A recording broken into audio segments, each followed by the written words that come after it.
विश्रामपुर विधानसभा क्षेत्र को आज एक समाज सेवी के तौर पर, एक भावी प्रत्याशी के तौर पर घूमते हुए के दौरान नहीं, बल्कि बचपन से उस क्षेत्र को देखने वाले, जानने वाले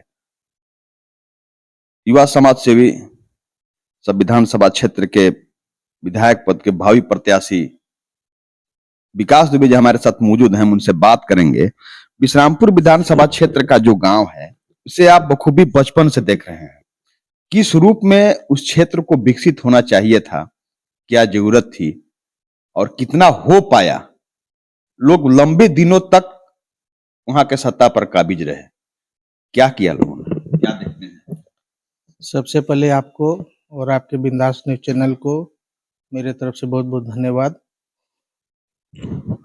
जहां तक राजनीति का वर्तमान हालात का स्थिति है, हम अभी लगभग 1 साल से क्षेत्र में बराबर घूम रहे हैं, लोगों से मिल रहे हैं, उनके दुख तकलीफ को समझने का प्रयास कर रहे हैं।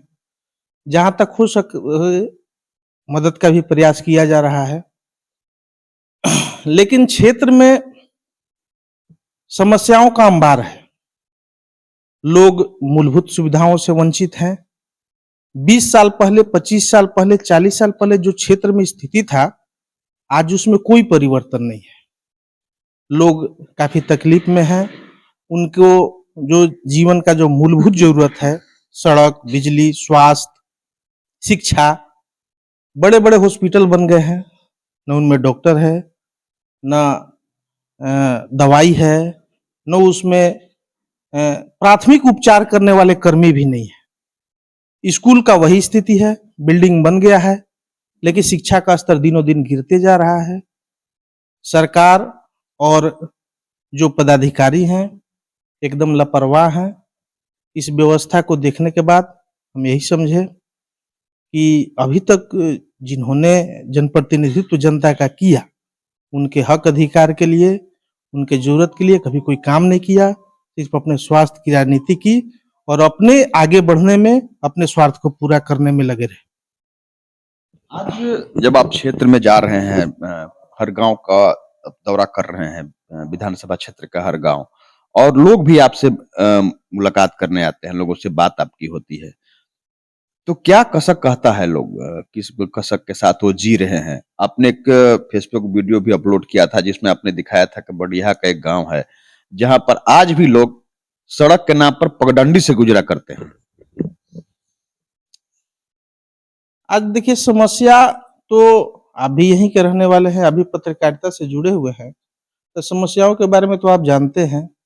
और हम सिर्फ कहें तो ये राजनीति में हो सकता है कि आरोप प्रत्यारोप चलते रहता है। एक राजनीति माने प्रत्याशी के तौर पे लोग ये समझे कि वर्तमान जो विधायक हैं या इसके पहले जो रहे हैं, उन पे हम आरोप लगा रहे हैं। जब आप क्षेत्र में जाएंगे तो आपको कुछ कहने सुनने का जरूरत नहीं है, आप खुद महसूस करेंगे कि क्षेत्र का हालात क्या है।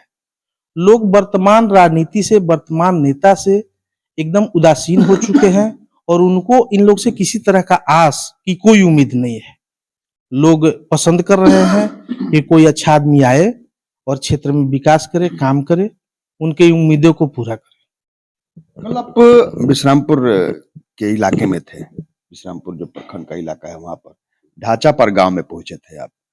एक हम देखे कि बुनियाद करके छोड़ा हुआ है, मूर्ति के स्थापना को लेकर के आपने वहां वादा भी किया। वहां हम गए थे, अंबेडकर जी, बाबा साहब अंबेडकर की प्रतिमा का वहां गांव के लोग और वहां 2-4-10 गांव के युवा जो थे, सब मिलके हम लोग को कई दिनों से आमंत्रित कर रहे थे आने के लिए। तो उन्हीं के आमंत्रण पे हम लोग वहां गए थे। वहां लोगों से मिले जुले, युवा साथियों से भेंट हुआ। उसके बाद उन्होंने जो अपना प्रस्ताव रखा और जो उनका योजना था कि बाबा साहब अंबेडकर का एक भव्य यहाँ प्रतिमा लगे, उसमें उन लोग का सहयोग का अपेक्षा था हमसे। उन्होंने जो कहा, उनको हम लोगों ने सहयोग किया और जो भी युवा साथी थे, उनको मिलजुल के राजनीति में आने के लिए प्रेरित किया। क्योंकि समस्या सिर्फ विधायक बन जाने से, राजनीतिक परिवर्तन से सब कुछ ठीक नहीं होगा।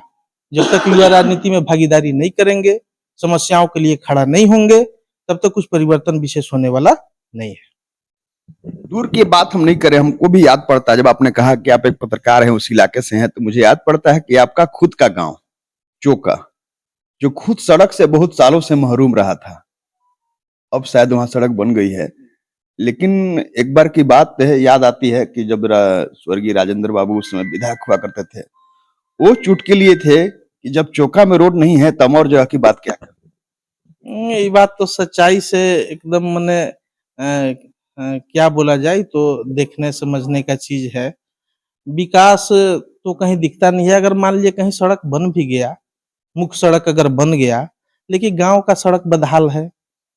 लोग जाने अनजाने या जो भी कहिए, माने किसी भी नेता से किसी तरह का अपेक्षा ना, और उनके अपेक्षाओं पर लोग खरे नहीं उतर रहे हैं।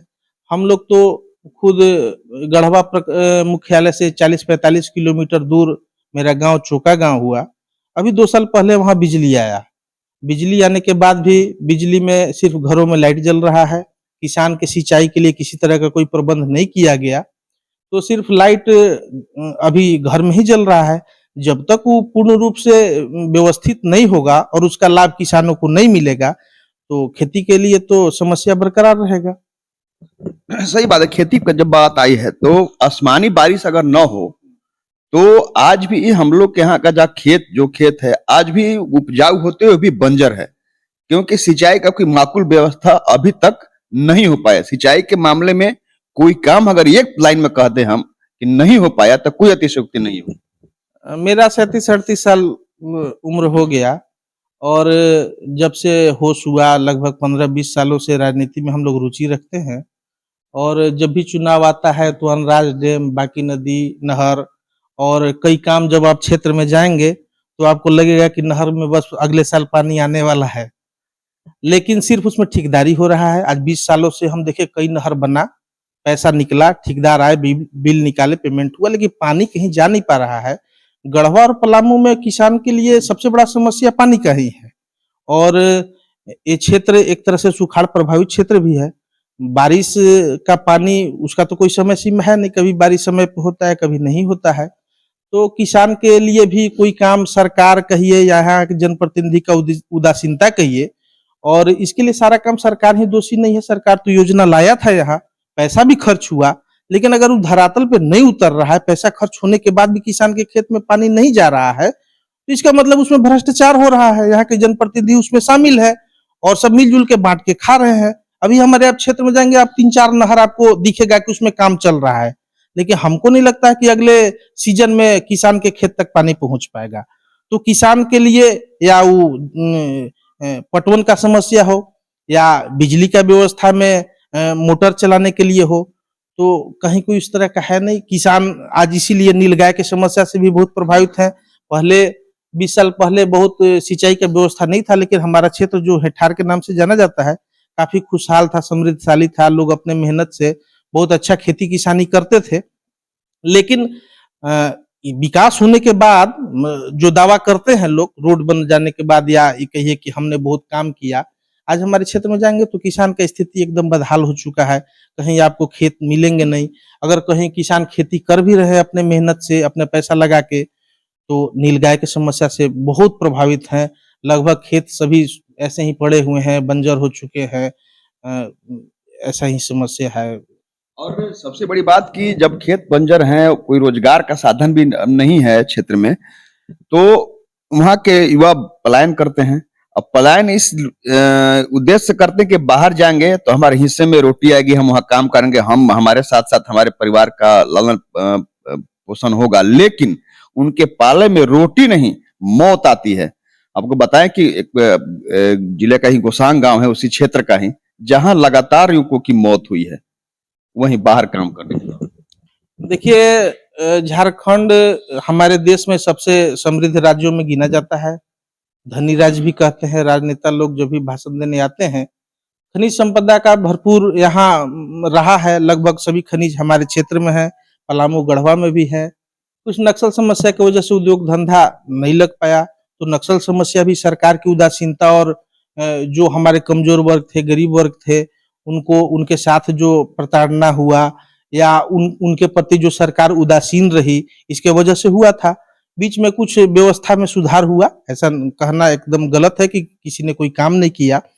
काम तो हुआ, लेकिन काम का जो रफ्तार होना चाहिए था, जो पैसा खर्च हो रहा था, वो जमीन पे नहीं उतरा। पैसा वो भ्रष्टाचार का भेंट चढ़ गया। जो नेता छोटे-मोटे कोई कर्मचारी था, आज वो बड़े-बड़े विश्वविद्यालयों का मालिक बन गया, डायरेक्टर बन गया। 10-20 स्कूल खुल गए, किसी के होटल खुल गए, किसी के मकान बड़े हो गए। तो विकास तो सिर्फ नेताओं का हुआ। वो पलामू, गढ़वा में जो भी राजनीतिक रहे हैं, लेकिन आम आदमी के जीवन में कोई परिवर्तन नहीं हुआ। सबसे बड़ा समस्या यहाँ रोजगार का है। गढ़वा, पलामू में आप किसी तरह का कोई उद्योग धंधा ऐसा आप नहीं देखेंगे जिसमें आदमी अपने जीवन यापन के लिए 15-20 हजार रुपया भी कमा सके। रोजगार के क्षेत्र में तो कोई काम हुआ नहीं। भवनाथपुर में एक बॉक्साइट का माइंस भी था, वो भी आज बदहाल स्थिति में है। उसमें भी दिनों दिन हमको लगता है कि आने वाला 2-4-5 साल में वो भी बंद हो जाएगा। तो रोजगार के क्षेत्र में कोई काम नहीं हुआ, शिक्षा के क्षेत्र में कोई काम नहीं हुआ। युवा जब बेसिक शिक्षा ग्रहण नहीं करेंगे, उनमें कोई क्वालिटी नहीं आएगा, तो उनको कहीं अच्छा रोजगार मिलेगा नहीं।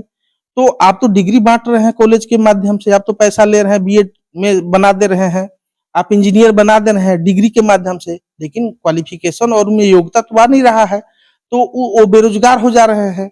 अब वो क्या करेंगे? अपने परिवार के लालन पालन के लिए बाहर जा रहे हैं। अभी हमारे क्षेत्र का एक घटना है कुछ दिन पहले, अभी उसका कहीं सऊदी अरब में गया था नौकरी करने, उसका मौत हो चुका है। लगभग 2 महीना से उसके परिवार लोग मुख्यमंत्री से, लगभग जनप्रतिनिधियों से, केंद्र सरकार में विदेश मंत्री के जो जयशंकर हैं, हाँ, सबको 100 लाने के लिए बहुत प्रयासरत है। हमने भी प्रयास किया, ट्वीट किया, लेकिन उसका 100 अभी तक नहीं आ पाया। तो पलायन बहुत बड़ा मुद्दा है। झारखंड धनी राज्य होने के बावजूद, गढ़वा पलामू में प्राकृतिक संपदा होने के बाद भी आज तक रोजगार का साधन क्यों नहीं किया गया?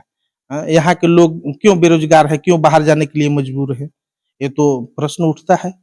अपने क्षेत्र के वर्तमान मेडिकल कॉलेज है, लेकिन अपने यहाँ जो स्वास्थ्य के हालात हैं, वहाँ पर स्वास्थ्य केंद्र उस लायक नहीं है यहाँ पर प्राथमिक उपचार भी हो सके। नतीजा होता है कि इलाज के लिए जब वो गढ़वा चलते हैं वर्तमान जनप्रतिनिधि का खुद का ही स्वास्थ्य खराब है, तो दूसरे का स्वास्थ्य क्या ठीक करेंगे? आप वो खुद चलने में असमर्थ आदमी है, वो अपना इलाज जाके बाहर में कराता है, तो वहां तो गरीब का दोहन सिर्फ किया जा रहा है। हॉस्पिटल का हालात देखिए, अभी एक चंद्रवंशी समाज का विशाल चंद्रवंशी की पत्नी की मौत हो गई। यहाँ गढ़वा में कौन सा हॉस्पिटल है, मैंने क्या बोलते हैं उसको, बच्चा का हाँ, प्रसव के समय, और एक इंजेक्शन देने से उसकी मौत हो गई। और लगभग यहाँ के शहर के कतिपय समाज सेवी और राजनेता मिलकर उस मामले को दबाने में लग गए। उसको पैसा का भी प्रलोभन दिया गया। उसके हम घर में गए थे, पता ही 24-25 साल की और लड़की जो थी, प्रथम मैंने प्रसव के लिए यहाँ आई थी, और घर से वो अच्छे से गाड़ी में, टेम्पू में बैठ के आई, और इंजेक्शन देने के बाद उसका मौत हो गया। तो ये सब विडंबना है। समस्या में हम सब भागीदार हैं। हम नहीं कह सकते हैं कि उसमें हम भागीदार नहीं है। सिर्फ नेता ही इसके लिए दोषी नहीं है, अधिकारी ही दोषी नहीं है, सारे लोग कहीं न कहीं इसमें सहभागी है। क्योंकि हम लोग भी कभी खुलकर किसी चीज के विरोध में खड़ा नहीं होते हैं, आवाज नहीं उठाते हैं, तभी यहाँ का प्रशासनिक व्यवस्था या सरकारी व्यवस्था कहिए, या नेता कहिए, या अधिकारी जो बाहर से आके यहाँ मलाई काटते हैं, भ्रष्टाचार पर लाखों करोड़ों कमा रहे हैं, इंजीनियर है, डॉक्टर हैं, सब बाहरी लोग हैं, कोई लोकल यहाँ का नहीं है, सब कमा रहे हैं, गरीबों का दोहन हो रहा है और अपना जेब भर रहे हैं, अपने अपने मस्त है सब अपने अपने काम में। मतलब जरूरत है अब बदलाव की, ताकि क्षेत्र की दुर्दिनता जो है वो बदल सके। देखिए, बदलाव के लिए सबको प्रयास करना होगा। बदलाव सिर्फ विधायक बना देने से, मुखिया बना देने से, सांसद बना देने से नहीं होगा। इसमें सबको भागीदारी हाँ करना होगा और सोच में बदलाव लाना होगा, क्योंकि कोई सरकार सारे व्यवस्था को स्वतः 2 साल, 4 साल, 5 साल में नहीं बदल सकता है। हम भी राजनीति के क्षेत्र में आए तो मेरा भी आकांक्षा है कि हमको पद मिले, विधायक बने हम और लोगों के लिए काम करें। तो एक विधायक लगभग 3-4 लाख लोगों का प्रतिनिधित्व करता है, तो सबके जीवन में सारे समस्याओं का समाधान नहीं कर सकता है, लेकिन उसके लिए आपको, आपके अंदर इच्छा शक्ति होना चाहिए। और अगर आपका टीम अच्छा है, आपके लोग सहयोग के लिए तैयार हैं, वो चाहते हैं कि हमारे जीवन में परिवर्तन हो, सब कोई मिलजुल के प्रयास करे, परिवर्तन अवश्य होगा। बहुत बहुत धन्यवाद। सही बात है, आपकी सोच जो है इसलिए है क्योंकि आपने उस दर्द को जिया है, आपने उस हालात को बचपन से देखा है आवाज तो आप उस क्षेत्र में भी जा रहे हैं, गांव में जा रहे हैं, जहां लोग समस्या से पूरी तरह से आजीज हैं, परेशान हैं, जिसके समाधान को लेकर के लोग प्रयास भी करना चाहते हैं तो सफल नहीं हो पाते हैं। आज भी इस इलाके में जहां लोग प्राथमिक उपचार जिनका नहीं हो पाता है, वह जिला मुख्यालय पहुंचते पहुंचते उनकी मौत हो जाती है, रोजगार का माकूल साधन नहीं है, लोग बाहर जाते हैं, पलायन करते हैं 2 रोटी के लिए, जहां उनके पाले में रोटी नहीं मौत आती है। तो यह स्थिति है।